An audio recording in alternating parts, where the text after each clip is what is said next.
நம்ம இப்போ பார்க்க போகிறது சி ப்ரோக்ராமிங்கில் தேர்ட் சாப்டர். இதில் வந்து டிசிஷன் மேக்கிங் ஃபங்க்ஷனை பற்றி பார்க்க போகிறோம். ஸோ டிசிஷன் மேக்கிங் ஸ்டேட்மெண்ட் அப்படின்னா என்னென்னா, என்னோடய ப்ரோக்ராமுக்கு நம்ம ஒரு ஆக்ஷன் பண்ணுறதுக்கான என்ன டிசிஷன் எடுக்கிறோம், அந்த டிசிஷன் எடுக்கிறதுக்கு நம்ம ஹெல்ப் பண்ணக்கூடிய ரெண்டு ஃபங்க்ஷன் தான் இந்த டிசிஷன் மேக்கிங் ஃபங்க்ஷன். இது ரெண்டு விதமான ஃபங்க்ஷன் இருக்குது. கண்டிஷனல் ஸ்டேட்மெண்ட், இன்னொன்று லூப்பிங் ஸ்டேட்மெண்ட். கண்டிஷனல் ஸ்டேட்மெண்ட் அப்படின்னா என்னென்னா ட்ரூ ஆர் ஃபால்ஸ் ஸ்டேட்மெண்ட். நான் கொடுக்கக்கூடிய கண்டிஷன் ட்ரூ ஆச்சுன்னா ட்ரூ ஸ்டேட்மெண்ட்டுக்குள்ளே போகணும், ஃபால்ஸ் ஆச்சுன்னா ஃபால்ஸ் ஸ்டேட்மெண்ட்டுக்குள்ளே போகணும். இதுக்கு தான் இந்த கண்டிஷனல் ஸ்டேட்மெண்ட் கொடுக்குறோம். லூப்பிங் ஸ்டேட்மெண்ட் எதுக்காக கொடுக்குறோன்னா, ஒரு series of datas in between, அதாவது ஸ்டார்டிங் பாயிண்ட்டும் எண்டிங் பாயிண்ட்டும் கொடுத்துட்டேன்னா இது பெட்வீன்குள்ளே என்னென்ன வேல்யூஸ் இருக்கோ இதெல்லாம் எனக்கு டிஸ்பிளே பண்ணி காமிக்கணும். இதுக்கு தான் லூப்பிங் ஸ்டேட்மெண்ட் நம்ம ஃபாலோ பண்ணுறோம்.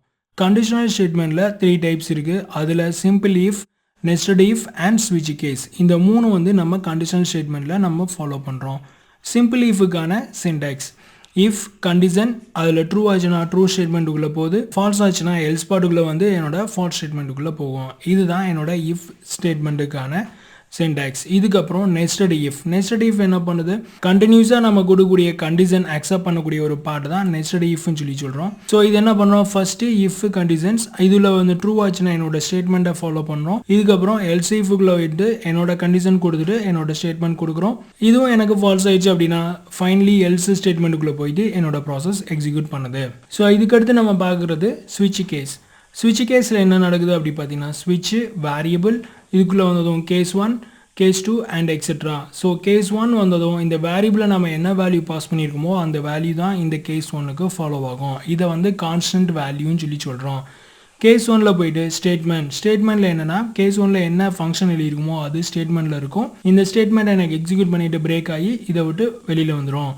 ஸோ நான் வந்து வேரியபிள் வந்து 2ன்னு கொடுத்துருக்கேன் அப்படின்னா இந்த கேஸ் 2க்கு போய் என்னோடய ஃபங்க்ஷன் என்னன்றதை நான் எக்ஸிக்யூட் பண்ணிவிட்டு என்னோட ப்ரோக்ராமை பிரேக் பண்ணிடும். இது எதுவுமே கொடுக்காம நான் வந்து கேஸ் 3 அப்படின்ற ஒரு ஆப்ஷன் கொடுக்குறேன் அப்படின்னா அது வந்து ஒரு எரர் மெசேஜ் காமிக்கணும். அதுக்கு தான் டிஃபால்ட்டுன்னு கொடுத்துட்டு ஸ்டேட்மெண்ட் பிரேக் சொல்லி கொடுக்குறோம்.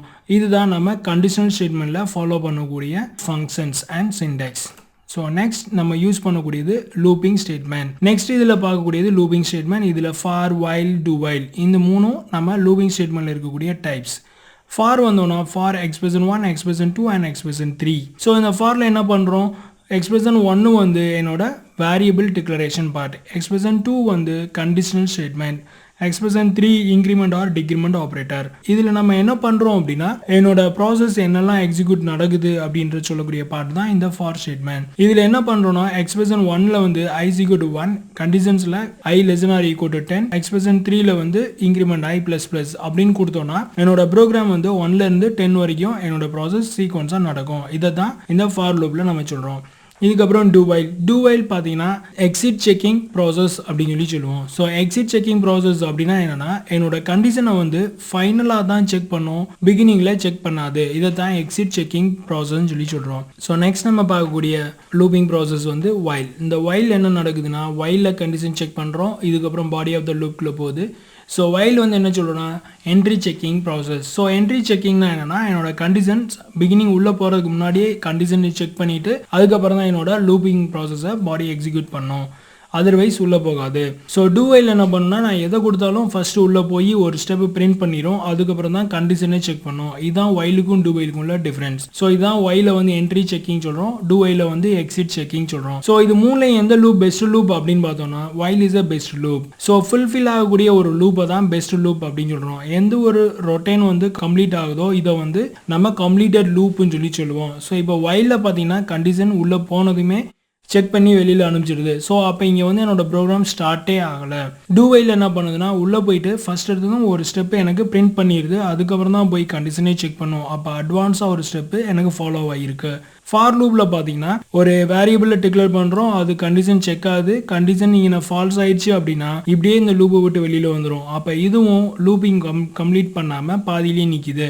ஸோ ஃபார்லையும் பாதியிலே நிற்கிது, டூ வைலில் அட்வான்ஸாக ஒரு ஸ்டெப்பு போய் நிற்கிது, வைலில் வந்து ஸ்டார்ட்டே ஆகலை. So while is a best loop அப்படின்னு சொல்கிறோம். ஏன்னா இது என்ட்ரி பண்ணதுமே செக் பண்ணுது, அதுக்கப்புறம் தான் அடுத்த ப்ராசஸே போகுது. ஸோ இந்த while is a best loop of looping process. So இதுக்கான கம்ப்ளீட்டட் ப்ரோக்ராமிங்கை வந்து நம்ம சிஸ்டத்தில் போட்டு பார்க்கலாம். இப்போ நம்ம பார்க்குறது டிசிஷன் மேக்கிங் ஸ்டேட்மெண்ட். இதில் இருக்கக்கூடிய ப்ரோக்ராம்ஸை நம்ம பார்க்க போகிறோம்.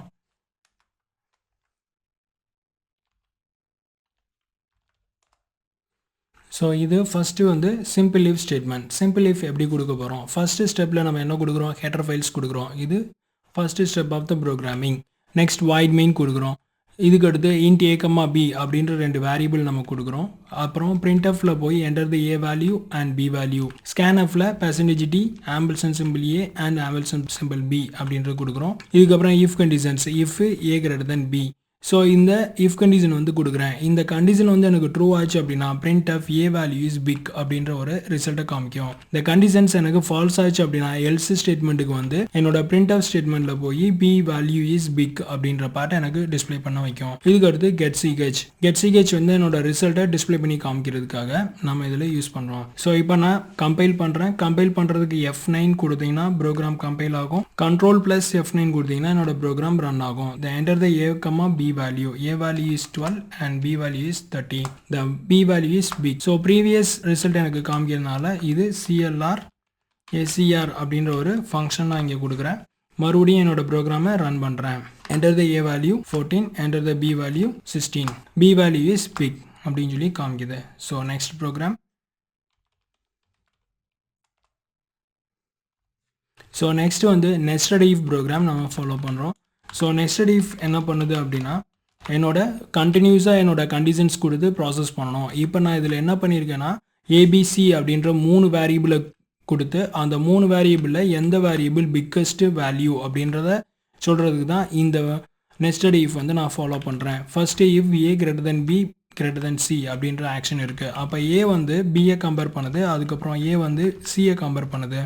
இதில் வந்து a பிக்கஸ்ட் நம்பராக இருந்துச்சு அப்படின்னா எனக்கு வந்து a value is big அப்படின்றத காமிக்கும். அப்படி இல்லைன்னா else பார்ட்டுக்கு போய் else ifல b greater than c அப்படின்ற ஆப்ஷன் எனக்கு பார்க்கும். ஸோ இதில் எனக்கு b value bigன்றத ட்ரூ ஆச்சு அப்படின்னா b value is big அப்படின்ற ஆப்ஷன் நமக்கு காமிக்கும். இதுவும் எனக்கு ஃபால்ஸ் ஆயிடுச்சு அப்படின்னா else பார்ட்டுக்கு போகும்.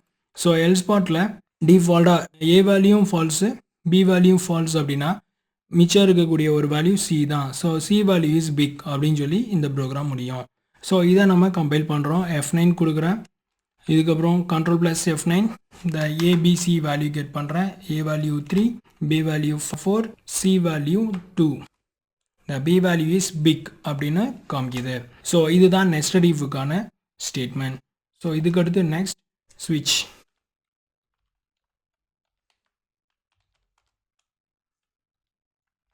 இப்போ நம்ம ஸ்விட்ச் ஸ்டேட்மெண்ட் பற்றி பார்க்குறோம். ஸ்விட்ச் ஸ்டேட்மெண்ட்டில் ஃபஸ்ட்டு ஹெடர் ஃபைல் கொடுக்குறோம். அடுத்து வாய்ட் மெயின். இதுக்குள்ளே உள்ள வந்து என்னோட வேரியபிளை டிக்ளேர் பண்ணுறோம். int a, b, c, n அப்படின்னு கொடுக்குறோம். இதுக்கப்புறம் CLR SCR அப்படின்ற ஃபங்க்ஷனை கொடுக்குறோம். So enter a, b, c value அப்படின்னு பிரிண்ட் பண்ணுறோம். ஸோ இதுக்கப்புறம் மறுபடியும் இதில் போய் இதில் enter a, b value 2 value get பண்ணுறோம். கெட் பண்ணிவிட்டு அடுத்து enter the ஆப்ஷன் 1, 2, 3 அப்படின்ற ஆப்ஷன் கொடுக்குறோம். இதுக்கப்புறம் scanfல வந்து என்னோட ஆப்ஷனோட வேல்யூ என்ன அப்படின்றத கெட் பண்ணுறோம். இந்த கெட் பண்ண n வேல்யூவை ஸ்விட்சுக்குள்ளே நம்ம கால் பண்ணுறோம். அப்போ இங்கே வந்ததும் கேஸ் 1 என்ன பண்ணுது? c = a + b. அப்போ மேலே வாங்கின a, b வேல்யூவை வந்து இந்த இடத்துல என்னோட ஃபங்க்ஷனை கொடுக்குறோம். c = a + b அப்படின்னு. இதுக்கப்புறம் printf ஸ்டேட்மெண்ட்டில் the result is %d c-யை வந்து பிரிண்ட் பண்ணுறோம். அடுத்து இந்த ப்ரோக்ராம் இப்போ நான் கேஸ் 1 வச்சுட்டு என்னோட சாய்ஸ் வந்து 1ன்னு கிளிக் பண்ணேன்னா இந்த ப்ரோக்ராமை பிரிண்ட் பண்ணிவிட்டு அப்படியே எனக்கு வெளியில் வந்துடும். அடுத்து கேஸ் 2 நான் கிளிக் பண்ணேன்னா எனக்கு சப்ராக்ஷன் பண்ணியிருக்கோம். c = a - b அப்படின்னு. கேஸ் 3 கொடுத்துருந்தேன்னா c = a × b அப்படின்ற ஆப்ஷன் எனக்கு கொடுக்கும். இதை மட்டும் தான் எனக்கு பண்ணும், அதர்வைஸ் பார்க்காது. ஸோ இப்போ நான் 3மே கொடுக்காம வேற நம்பர் கொடுக்குறேன் அப்படின்னா அப்போ டிஃபால்ட்டாக போயிட்டு ஒன்லி என்டர் 1, 2, 3 இந்த ஆப்ஷன்ஸ் மட்டும் தான் நீங்கள் என்டர் பண்ணணும் அப்படின்ற ஒரு எரர் மெசேஜ் இங்கே எனக்கு காமிக்கும். ஸோ இப்போ இதை ரன் பண்ணி பாருங்கள். F9 கொடுக்குறேன். அடுத்து கம்பைலர் 12 and 30 இது கொடுத்து enter a choice. என்னோட சாய்ஸ் 1 கொடுக்குறேன். So the result is 25. ரெண்டையும் எனக்கு சம் பண்ணி ஆன்சராக கொடுத்துருக்கு. ஸோ மறுபடியும் நான் ரன் பண்ணுறேன். என்னோட வேல்யூ 1, b வேல்யூ 3. என்னோட என்ட்ரி சூஸ் பண்ணக்கூடிய வேல்யூ 2ன்னு கொடுக்குறேன். So the result is -2. 1 - 3 so result is -2. So அடுத்து மறுபடியும் நான் ரன் பண்ணுறேன். என்னோட ப்ரோக்ராம்ஸ் 23 அதுக்கப்புறம் 5 அப்படின்ற 2 வேல்யூஸ் கொடுக்குறேன். இது மாதிரி என்டர் த வேல்யூஸ் 3ன்ற ஆப்ஷனை கிளிக் பண்ணுறேன். என்னோட ரிசல்ட் இஸ் 150. ஸோ மறுபடியும் once again I running the program. So இதில் என்னோட வேல்யூ 12 and 10 அப்படின்னு கொடுக்குறேன். என்னோட ஆப்ஷன் வந்து 4 கொடுக்குறேன். Only enter 1 2 3. ஸோ இந்த ஆப்ஷனை எனக்கு கொடுக்குது. இதை தான் வந்து நம்ம ஸ்விட்ச் கேஸில் ஃபாலோ பண்ணிக்கிறோம். Next program.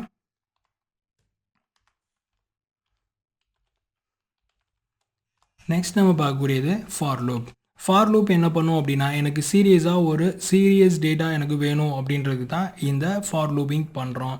ஸோ இதில் என்னென்னா integers i is equal to இன்டிஜரை டிக்ளேர் பண்ணுறேன்.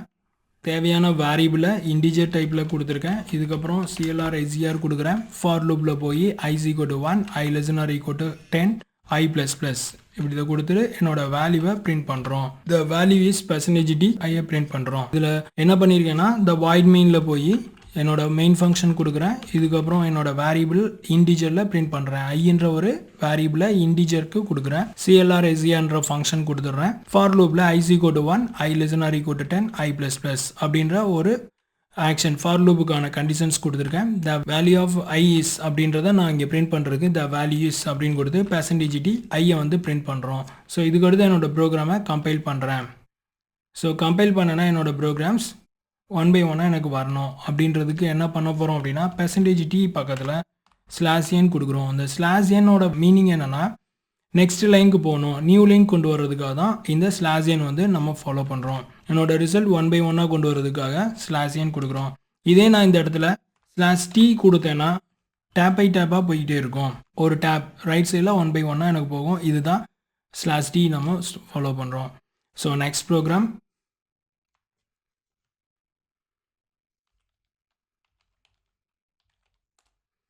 while loop. ஸோ while loopல என்ன பண்ணுறோம் அப்படின்னா ஃபார் லூப்பில் யூஸ் பண்ணதே தான். பட் ஃபார் லூப்பில் டிக்ளரேஷன் பார்ட்டு உள்ளேயே கொடுத்தோம், அடுத்து கண்டிஷன்ஸ் பார்ட்டு, அடுத்து இன்க்ரிமெண்ட் பார்ட் கொடுத்தோம். இதில் எல்லாமே 1 by 1 கொடுக்கணும். First int i is equal to 1 அப்படின்ற ஐயோட வேல்யூவை டிக்ளேர் பண்ணியிருக்கேன். இதுக்கப்புறம் whileல வந்து i less than or equal to 10 அப்படின்ற வேல்யூவை கண்டிஷன்ஸ்குள்ளே கொடுத்துருக்கேன். while லூப்புக்குள்ளே போயிட்டு printf statement the value is the value is போட்டு த %d ஐயை வந்து பிரிண்ட் பண்ணுறோம். இங்கே /n ஃபாலோ பண்ணுறேன். ஸோ இதுக்கடுத்து எனக்கு i ++ அப்படின்ற இன்க்ரிமெண்ட் ஆப்ரேஷன்ஸ் இங்கே கொடுத்து கெட் ch கொடுத்து என்னோட ப்ரோக்ராம் கம்பைல் பண்ணுறேன். ஸோ இதுதான் என்னோட ரிசல்ட். ஸோ நெக்ஸ்ட் நம்ம பார்க்கக்கூடியது dual ப்ரோக்ராம்ஸ். இதில் என்ன பண்ணியிருக்கேன் அப்படின்னா இதுலேயும் அதே மாதிரி தான். ஃபஸ்ட் எடுத்தது நம்ம வேரியபிளரை கொடுத்துரும், அதுக்கப்புறம் CLR SCRன்ற ஃபங்க்ஷனை கொடுக்குறோம். அடுத்து டூ ஸ்டேட்மெண்ட் டூ வந்து என்ன பண்ணோம் அப்படின்னா என்னோட printf ஸ்டேட்மெண்ட்டை பிரிண்ட் பண்ணிடுது. ஸோ இதுக்கப்புறம் எனக்கு இன்க்ரிமெண்ட் ஆப்ஷன்ஸ் ஆகுது. அதுக்கடுத்து கடைசியாக தான் எனக்கு whileல வந்து கண்டிஷன் செக் பண்ணுது. ஸோ இதில் while என்ன பண்ணுது i less than or equal to 10 அப்படின்ற வேல்யூவை கொடுக்குறோம். ஸோ இதுக்கடுத்து என்னோட ப்ரோக்ராம் எக்ஸிக்யூட் ஆகுது. ஸோ ப்ரோக்ராமை கம்பைல் பண்ணிவிட்டு ரன் பண்ணுறேன். ஸோ இதுக்கு முன்னாடி /n கொடுத்து என்னோட ரிசல்ட்டை பார்க்குறேன். ஸோ இதுதான் do whileக்கான ஸ்டேட்மெண்ட். Thank you very much.